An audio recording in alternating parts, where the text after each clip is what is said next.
Hello there, and welcome to Wake Up to the Bible. I am Daniel Kaplan. I'm here with my father, Dr. Kaplan, and we're going through the books of the law, Genesis through Deuteronomy, over the course of this year. We do a little bit every day, and then we discuss what we read. Today, we're going to be reading Genesis 25:12 through 18. I'm going to have my father read. He'll be reading from the NKJV. Go ahead. Okay, before I begin, I'd just like to make a comment. Daniel made a comment about Genesis 25:8 yesterday, and I've been thinking about it and coming to warm up to it more, put it that way. Okay, now I want to begin with verse 11. And it came to pass after the death of Abraham that God blessed his son Isaac. And Isaac, well, actually, we read that yesterday, dwelt at Beer-lahai-roi. Now I go to today's portion. Okay, and now this is verse 12. Now this is the genealogy of Ishmael, Abraham's son, whom Hagar, the Egyptian, Sarah's maidservant, bore to Abraham. And these were the names of the sons of Ishmael by their names, according to their generations. The firstborn of Ishmael, Nebaioth, and then Kedar, Adbeel, uh, Mibsam, Mishma, Duma, Masa, Hadar, Tema, Jatur, Nafish, Kadema. These were the sons of Ishmael, and these were their names by their towns and their settlements, 12 princes according to their nations. These were the years of the life of Ishmael, 137 years, and he breathed his last and died and was gathered to his people. They dwelt from Havilah as far as Shur, which is east of Egypt, as you go toward Assyria. He died in the presence of all his brethren. All right, so a lot of names. So again, I always say this every time we read a bunch of names. If you're looking for baby names, the Bible's got tons of them. Some of them are a little obscure. So we're getting at a lot of data about the descendants of Ishmael, and it really does button up that whole family line. So what comes to mind when you hear about these names? Well, there is a promise. I believe that Ishmael would beget 12 princes earlier, and so here they are, and also that he would live in the presence of his brethren. That in other words, we have the Israelites, and then east of them, the descendants of Ishmael, and here it also he dies in the presence of his brethren. So he does live among other Abrahamic people. That's, as I said, it seems to be a fulfillment of earlier prophecies about Ishmael. And I see the word the Nebaioth here. There were a people called Nabateans who lived in the area of Petra, which is today southern Jordan. And Kedar is used in the Bible for people who live to the east of uh, of the Israelites. You see the term Kedar come up later on as well. So those are a couple of comments that come to mind, and it does show the significance of Ishmael. And of course, later on, the Arabs play a major role during the Middle Ages in terms of preserving civilization during those years.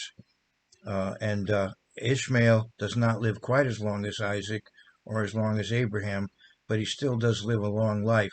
And I'm not sure that it seems to me that these ages, of course, are far younger than before the flood, but they're still quite long. But they're not necessarily typical, I think, of that time period anymore. I think a lot of people were dying a lot younger than this because of what it says. That these that I think makes an issue of how long they lived. I think in terms of the fact that it's not necessarily typical of how long people lived then. But even in any case, you see lifespans gradually getting less and less as time goes on.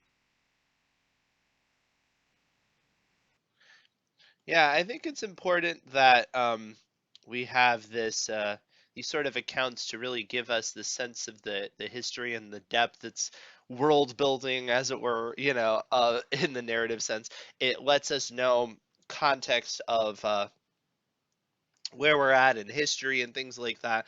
And it does give people things to study in terms of, when you hear about different groups and different tribes and different things like that, where perhaps they came from. I think it also is, to my dad's point, interesting that Ishmael does live as long as he does. He lives longer than Moses, so it is something to note in terms of that there is something there as well.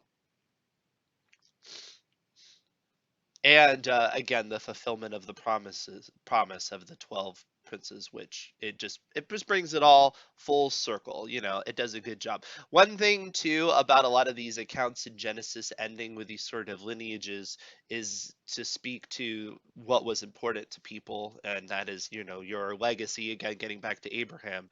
And so by showing all of this legacy that came from them, it really is a way to show the importance of that person. And essentially it's like this immortality, this reward, right?